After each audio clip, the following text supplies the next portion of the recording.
आप सुन रहे हैं उपन्यास कुसुम कुमारी। बयान 17वां। जसवंत घोड़े पर सवार हो उस कब्रिस्तान से बेतहाशा भागा।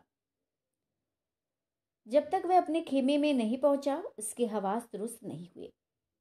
उसके पाजीपने ने उसके दिल को कितना डरपोक और बेकाम कर दिया था, इसका वही जानता होगा। सुबह होते होते वह अपने खेमे में पहुंचा और बेदम होकर अपने पलंग पर लेट रहा। उसके दिल में तरह तरह के ख्यालात पैदा होने लगे, क्योंकि उसे विश्वास हो गया था कि जरूर कालिंदी ने धोखा दिया और वह कब्रिस्तान किसी सुरंग का रास्ता नहीं है। कायदे की बात है कि डरपोक और भूत प्रेत के मानने वालों के लिए दिल में जो जो बातें रात के इस वक्त पैदा होती हैं, वे दिन को कभी नहीं पैदा होती। वे जितना रात को डरते हैं उतना दिन को नहीं। वही हालत जसवंत की भी थी। इस समय उसके दिल में ये बात नहीं जम रही थी कि उस कब्रिस्तान में मुर्दे बोल रहे थे या भूत प्रेत उसकी जान लेना चाहते थे। हाँ, ये गुमान जरूर होता था कि कालिंदी मेरी मोहब्बत में अपने घर से नहीं आई, बल्कि मुझे धोखा देकर मेरी जान की ग्राहक बनकर आई थी और अपने मालिक कुसुम कुमारी का काम खूबसूरती से करके खैर ख्वाह बनना चाहती थी। अच्छा ही हुआ जो मैं वहां से भाग आया, नहीं तो जान जाने में क्या कसर थी। खैर, अब हरामजादी मिलेगी तब मैं समझूंगा। ऐसी ऐसी बहुत सी बातें पड़ा पड़ा जसवंत सोच रहा था और सुर निकल आने पर भी अपने खेमे में अकेला वही था। इतने में वहां पहुंचकर उसे होशियार कर दिया और सुना दिया गया कि बाले सिंह खुद आपसे मिलने के लिए यहाँ चले आ रहे हैं। जसवंत सिंह घबराकर उठ बैठा और बाले सिंह के इस्तकबाल यानी अगवानी के लिए छठ खेमे से बाहर निकल आया। तब तक बाले सिंह भी पहुंच चुका था। साहब सलामत के बाद दोनों खेमे के अंदर गए और बातचीत करने लगे। बाले सिंह ने कहा, कहिए क्या हाल है? मैंने सुना रात आप दोनों सुरंग का पता लगाने गए थे, फिर अकेले क्यों लौटे और कालिंदी कहाँ गई? जसवंत सिंह ने कहा, कुछ नहीं पूछिए, उसने तो मुझे पूरा धोखा दिया। अभी आपकी खिदमत मेरी किस्मत में बदी हुई थी, इसलिए जान बच गई, नहीं तो मरने में कोई कसर बाकी नहीं थी। बाले सिंह बोला, वो क्या? कालिंदी तो तुम्हारे प्रेम में उलझ कर आई थी, भाई फिर उसने धोखा क्यों दिया? जसवंत, वह मेरे प्रेम में उलझ कर नहीं आई थी, बल्कि मेरी मौत बनकर आई थी और मुझे मारकर अपने मालिक की खैर ख्वाही उत्तम रीति से करना चाहती थी। बाले सिंह, अच्छा, इसी से मैंने इस काम में तुम्हारा साथ नहीं दिया। दुश्मन के घर से आए हुए किसी के साथ एकाएक इस तरह घुल मिल जाना बेवकूफ़ी नहीं तो और क्या? भाई जिस पर तुम अपने को बड़ा चालाक लगाते हो। जसवंत, अरे भाई बेशक मुझसे भूल हुई, अब कभी ऐसा नहीं करूँगा। अगर कोई मर्द रहता तो मैं कभी धोखे में नहीं आता, मगर उस औरत की सूरत ने मुझे दीवाना बना दिया था। बाले सिंह, खैर जो हुआ सो हुआ, ये बताओ कि वह तुम्हें कहाँ ले गई थी और किस तरह की दगाबाजी उसने तुम्हारे साथ की?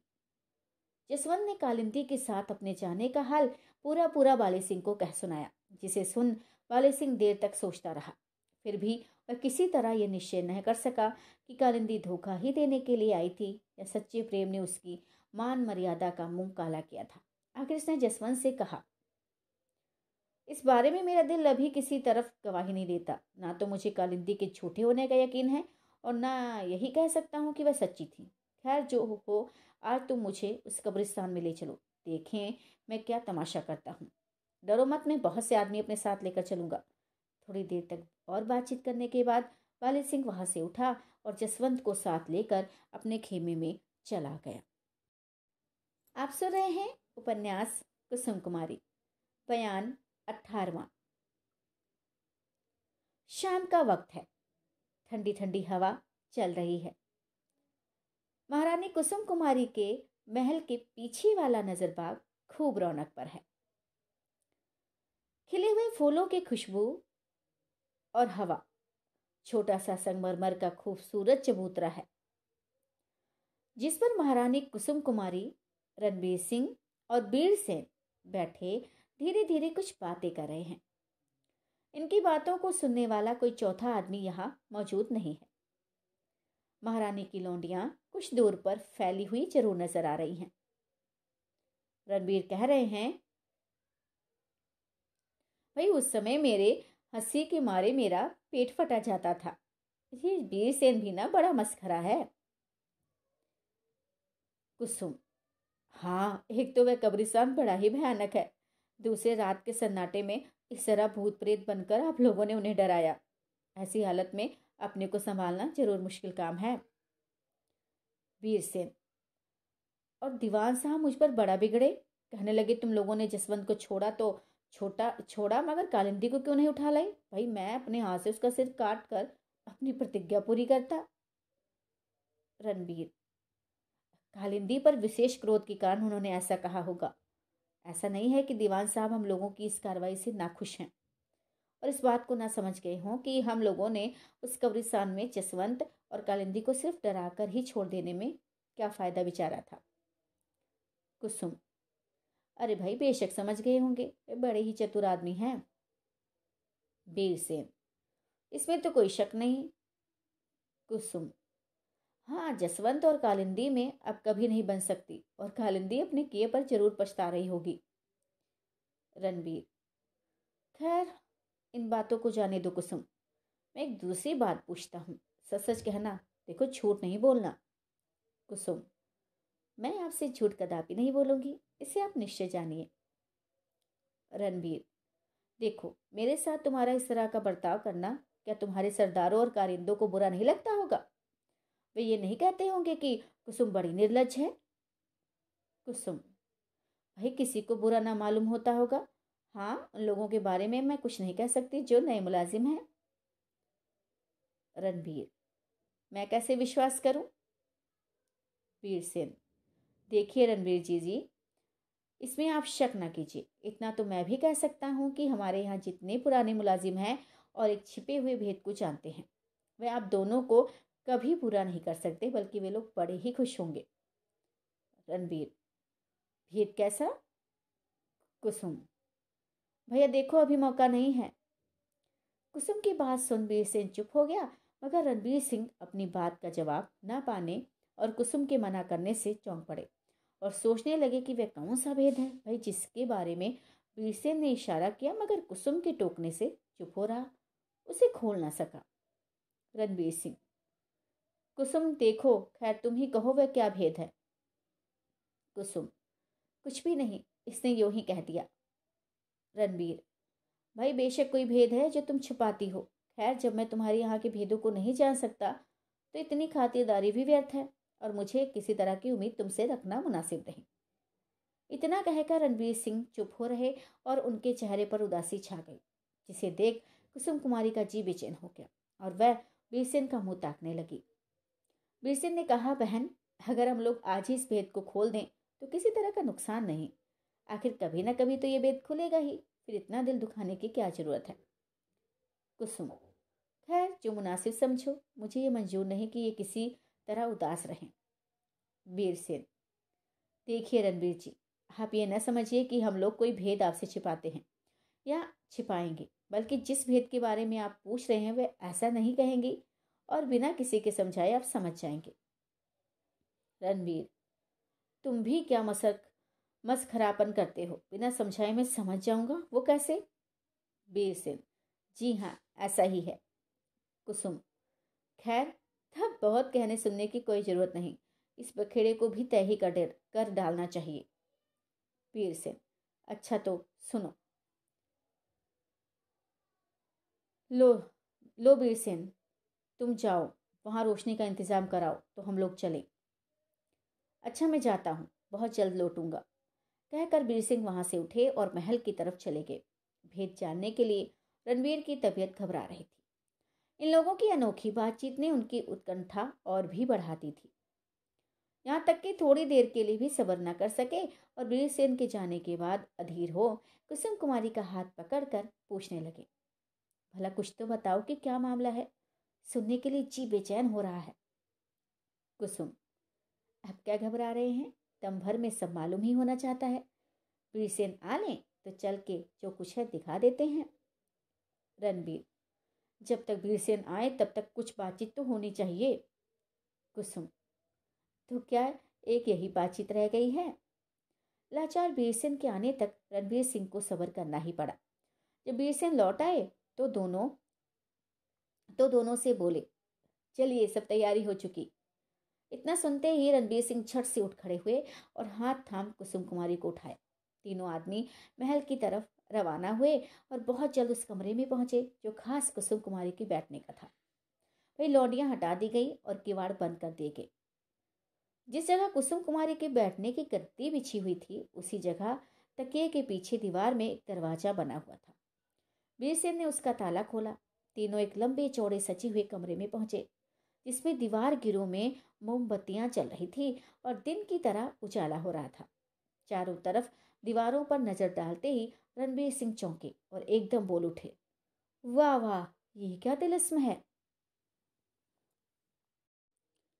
आप सुन रहे हैं उपन्यास कुसुम कुमारी, बयान 19वां। इस कमरे में 20 जोड़ी दुशाखी दीवार गिरें लगी हुई थी, जिनमें इस समय मोमबत्तियां जल रही थी। इसके सिवाय और कोई शीशा, आईना या रोशनी का सामान कमरे में नहीं था और ना फर्श वगैरह ही बिछा हुआ था। सैकड़ों किस्म के खुशरंग पत्थर के टुकड़े जमीन पर इस खूबसूरती से जमाए हुए थे कि बेशकीमत गलीचे का गुमान होता था और वहां दिखाई फूल पत्तियों पर असली होने का धोखा होता था। चारों तरफ दीवारों पर मुसव्वरों की अनोखी कारीगरी दिखाई देती थी, अर्थात इस खूबी की तस्वीरें बनी हुई थी कि एकाएक इस कमरे के अंदर जाते ही रणवीर सिंह को मालूम हुआ कि सैकड़ों आदमी इस कमरे में मौजूद हैं। एक तरफ दीवार से कुछ हटकर संगमरमर की चौकियों पर 2 पत्थर की मूर्तियां बैठाई हुई थी, जिनकी पोशाक और सजावट देखने से मालूम होता था कि ये दोनों राजे हैं जो अभी बोलना ही चाहते हैं। इन्हीं दोनों मूर्तों पर देर तक रणबीर सिंह की निगाह अटकी रही और सकते के आलम में ये भी पत्थर की मूर्त की तरह देर तक बिना हाथ पैर हिलाए खड़े रहे, क्योंकि इन दोनों मूर्तों में एक मूर्त इनके पिता की थी। थोड़ी देर बाद जब रणबीर सिंह की बदहवासी कुछ कम हुई तो उन्होंने कुसुम कुमारी की तरफ घूमकर देखा और दोनों मूर्तों में से एक की तरफ इशारा करके कहा, ये मेरे प्यारे पिता की मूर्त है। मुझ पर बड़ा ही प्रेम रखते थे। न मालूम इस समय कहाँ और किस अवस्था में होंगे। दुश्मनों के हाथ से छुट्टी मिली या बैकुंठ, तो आज से उसे बड़ा ही कष्ट उठाना पड़ता। इतना कहते हुए रणबीर सिंह उस मूर्त के पास जाकर रोने लगे और मगर उनकी बातें बेचारी कुसुम कुमारी की समझ में कुछ भी नहीं आई और ना वह इनको कुछ धीरज ही दे सकी। उनकी हालत देख इस बेचारी की आंखों में भी आंसू भर आए और वह चुपचाप खड़ी रणबीर सिंह का मुंह देखने लगी। कुछ देर बाद रणबीर सिंह ने सामने की दीवार पर निगाह दौड़ाई और बोले, क्या आश्चर्य है, जिधर देखो उधर ही मेरे मतलब की तस्वीरें दिखाई पड़ती हैं। प्यारी कुसुम, क्या तुम इन तस्वीरों का हाल और जो मैं पूछूं बता सकोगी? कुसुम, जी नहीं। रणबीर, क्यों? इसलिए कि इनके बारे में मैं कुछ भी नहीं जानती। अच्छा, तब कौन जानता है? इस समय सबसे ज्यादा जानकर दीवान साहब हैं, जिन्होंने मुझे अपने गोद में खिलाया है। मेरे पिता ने इस कमरे की ताली भी उन्हीं के सुपुर्द की थी और अब तक उन्हीं के पास थी। कल मैंने मांग ली थी। अच्छा, जब दीवान साहब ने तुम्हें गोद में खिलाया है तो उनसे पर्दा क्यों करती हो? केवल राज्य नियम निभाने के लिए, नहीं तो मुझे कोई पर्दा नहीं है। अच्छा, तो मैं उन्हें क्या यहाँ बुलवाऊं? बुलवा लीजिए, कुसुम ने कहा। रणवीर सिंह ने पेशेंट की तरफ देखा। वह मतलब समझकर तुरंत दीवान साहब को बुलाने के लिए चले गए। जब तक दीवान साहब नहीं आए तब तक रणवीर सिंह चारों तरफ की तस्वीरों को बड़े गौर से देखते रहे, जिससे उनके लड़कपन की बहुत सी बातें उन इस तरह याद आ गई जैसे वे सब घटनाएं आज ही गुजरी हों। थोड़ी देर में दीवान साहब भी आ मौजूद हुए। उन्हें देखते ही रणवीर सिंह ने कहा, दीवान साहब, इस कमरे में आने से आश्चर्य ने मुझे चारों तरफ से ऐसा घेर लिया है कि मेरी बुद्धि ठिकाने नहीं रही।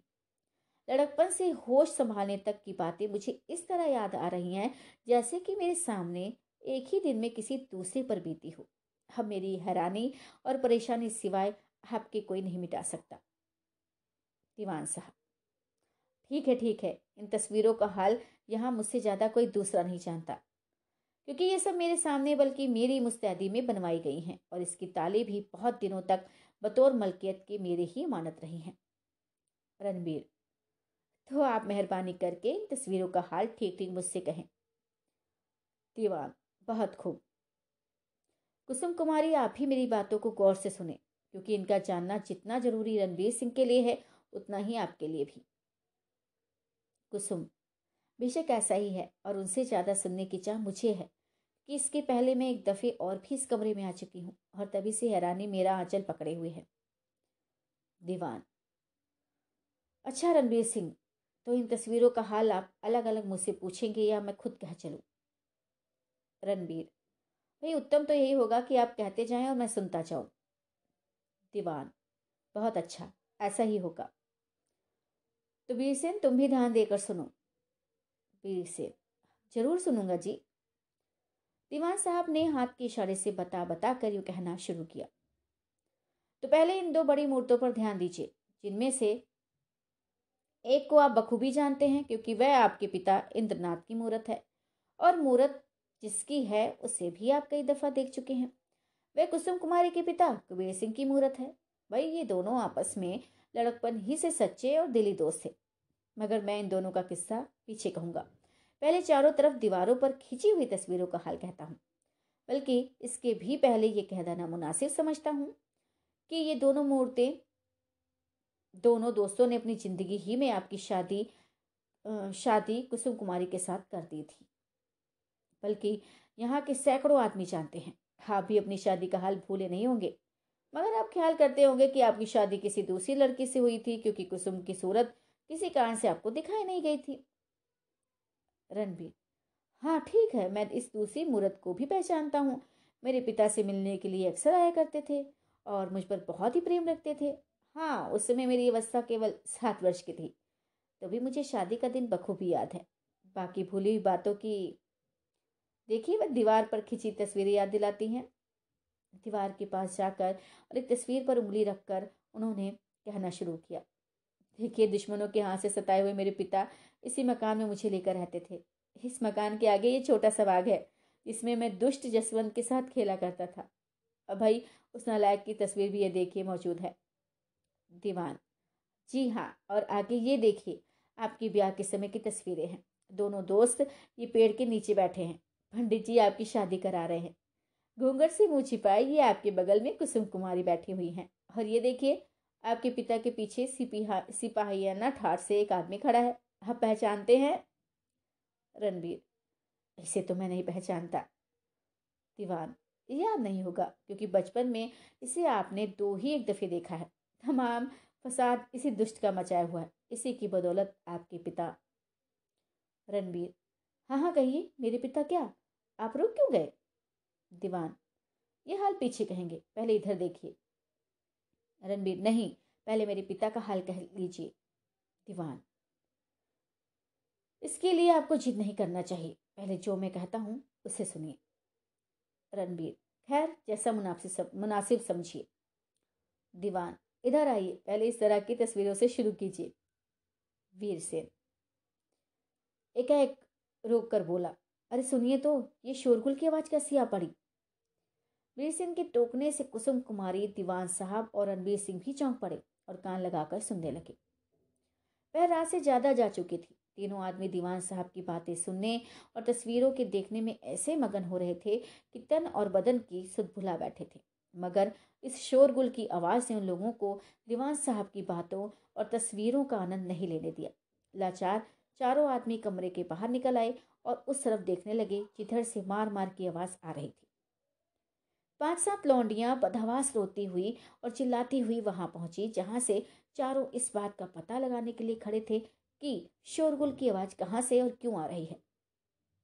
ये लौंडियां खून से तरबतर हो रही थी। इनके पैर खौफ से कांप रहे थे और इनकी आवाज घबराहट से लड़खड़ा रही थी।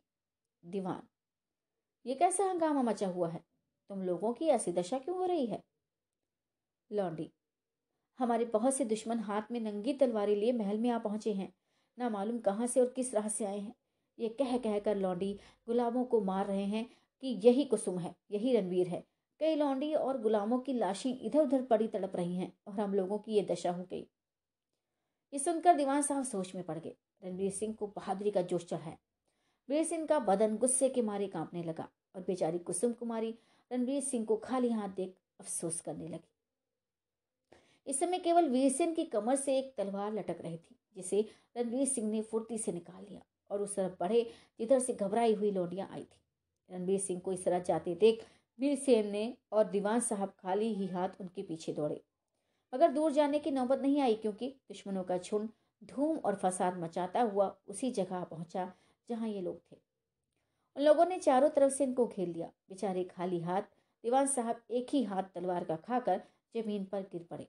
वीरसेन ने अपने पर वार करते हुए एक दुश्मन के हाथ से तलवार छीन ली और 3-4 दुष्टों को बात की बात में यमलोक पहुंचा दिया। रणवीर सिंह की तलवार तो इस समय काल रूप हो रही थी, जिसकी गर्दन के साथ छू जाती उसका सर काट कर फेंक देती थी, जिसके मोड़े पर बैठ जाती उसको साफ जनेवा काट कर 2 टुकड़े में कर देती थी, जिसकी खोपड़ी पर पहुंच जाती उसकी कमर तक ककड़ी की तरह कटती हुई उतर जाती थी।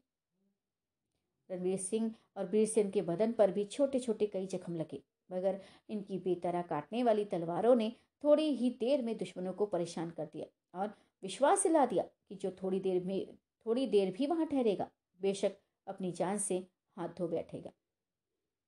भागने की फिक्र में कोई तो छत के नीचे गिरकर हाथ पैर तोड़ा बैठा, कोई सीढ़ियों पर ही लुढ़कता हुआ नीचे पहुंचकर बदहवास हो गया और कोई अपनी जान सलामत लेकर भाग निकला। लड़ते लड़ते रणवीर सिंह ने यह भी देख लिया कि कई दुश्मन उस तरफ जा पहुंचे हैं जिधर बेचारी कुसुम कुमारी खड़ी रणवीर सिंह की बहादुरी देख रही थी। दुश्मनों पर फतह पाए हुए रणवीर सिंह इसलिए वहां गए जिसमें बेचारी कुसुम कुमारी को किसी तरह की तकलीफ न पहुंचने पाए। मगर रणवीर सिंह को कुसुम कुमारी नहीं मिली और ये घबरा कर चारों तरफ ढूंढने लगे। तस्वीर वाले कमरे के दरवाजे पर कुसुम कुमारी की ओढ़नी मिली, जिसे इन्होंने उठा लिया। हाथ में लेते ही मालूम हो गया कि ये खून से तर है।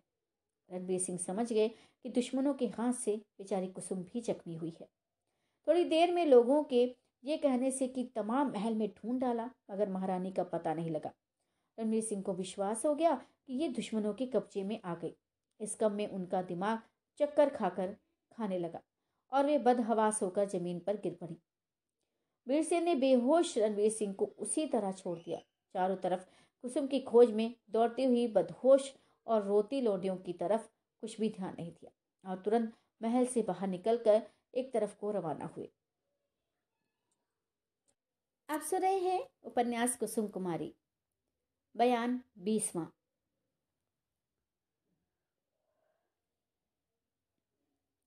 ये छोटा सा शहर जो महारानी कुसुम कुमारी के कब्जे में था, एक मजबूत 4 दीवारी के अंदर बसा हुआ था। इसके बाहर खाई के बाद 3 तरफ गांव था, जिसकी आबादी घनी तो थी, मगर सभी मकान कच्चे तथा फूस और खपड़े के छावनी के थे, जिनमें छोटे जमींदार और खेती के ऊपर निर्भर रहकर समय बिताने वाले गरीब लोग रहा करते थे। चौथी तरफ जिधर शहर का दरवाजा था, बिल्कुल मैदान था। किले से बाहर निकलते ही चौड़ी सड़क मिलती थी, जिसके दोनों तरफ आम के पेड़ लगे हुए थे और इधर ही से एक छोटी सड़क घूमती हुई बराबर उस गांव तक चली गई थी, जिसका हाल हम अभी ऊपर लिख और सुना चुके हैं। इस छोटी सी सड़क पर जो गांव में चली गई है, एक आदमी कंबल ओढ़े बड़ी तेजी के साथ कदम बढ़ाए चला जा रहा है। रात आधी से ज्यादा जा चुकी है। गांव में चारों तरफ सन्नाटा है। आकाश में चंद्रमा के दर्शन तो नहीं होते, मगर मालूम होता है कि चंद्रमा ने अपनी रोशनी, चमक या कला जो कुछ भी कहिए, छोटे छोटे गरीब मोहताज तारों को बांट दी है, जिससे खुश हो ये बड़ी तेजी के साथ चमक रहे हैं और इस बात को बिल्कुल भूले हुए हैं कि ये चमक दमक बहुत जल्द ही जाती रहेगी और कल युगी राजों की तरह चंद्रमा भी धीरे धीरे पहुंचकर अपनी दी हुई चमक के साथ ही उनकी पहली आप भी जो प्रकृति ने उन्हें देख रखी है लेकर सूर्य का मुकाबला करने को तैयार हो जाएगा। अर्थात कहेगा कि आज मैं भी इस रात को दिन की तरह बनाकर छोड़ूंगा। इससे कंबल ओढ़े हुए जाने वाला आदमी गांव में झोपड़ियों की गिरती हुई परछाई के तले अपने को हर तरह से छिपाता हुआ जा रहा है, जिससे मालूम होता है कि इसे इससे भी ज्यादा अंधेरी रात की जरूरत है। कभी कभी ये अटक कर कान लगा कुछ सुनने की कोशिश करता और पीछे फिर कर देखता है कि कोई आ तो नहीं रहा। धीरे धीरे वह एक ऐसी झोपड़ी के पास पहुंचा जिसके पीछे की तरफ छप्पर से जमीन को एक देने वाली लता बहुत ही घनी फैली हुई थी वह उसी जगह जाकर खड़ा हो गया और पत्तों की आड़ में छिपकर चारों तरफ देखने लगा। जब कोई नजर नहीं आया तो उसने धीरे धीरे 2-4 दफे चुटकी बजाई। थोड़ी देर बाद उस झोपड़ी से एक औरत निकलकर उस तरफ आई जिधर वह खड़ा था। उस औरत को देखते हुए पत्तों की आड़ से बाहर निकला और दोनों ने मैदान का रास्ता लिया। ये दोनों जब तक गांव की हद से दूर नहीं निकल गए बिल्कुल चुप थे। बहुत दूर निकल जाने के बाद बातचीत ऐसे होने लगी। औरत ने कहा, मैं बहुत देर से तुम्हारी राह देख रही थी। जैसे जैसे देर होती थी कलेजा धक धक करता था। मर्द, देखो तुम्हारे लिए मैंने अपनी जान आफत में डाल दी। अब देखें तुम मेरे साथ किस तरह निभा करती हो। औरत, मेरी बात में कभी फर्क नहीं पड़ेगा। पहले भी कई दफे कह चुकी हूँ और फिर कहती हूँ कि मैं तुम्हारी हो चुकी। जिस तरह रखोगे रहूंगी। मेरी मुराद तुमने पूरी की। अब मैं किसी तरह तुम्हारे हुक्म से बाहर नहीं हो सकती। मर्द, देखो अभी मैं कैसे कहूँ कि तुम्हारी मुराद पूरी हो गई। औरत, क्या कुसुम कुमारी हाथ नहीं लगी। मर्द, कुसुम तो हाथ लग गई मगर मेरे कई साथी मारे गए और अभी न मालूम क्या क्या होगा। औरत, अगर कुसुम किले के बाहर हो गई तो अब हम लोगों को भी कुछ डर नहीं है।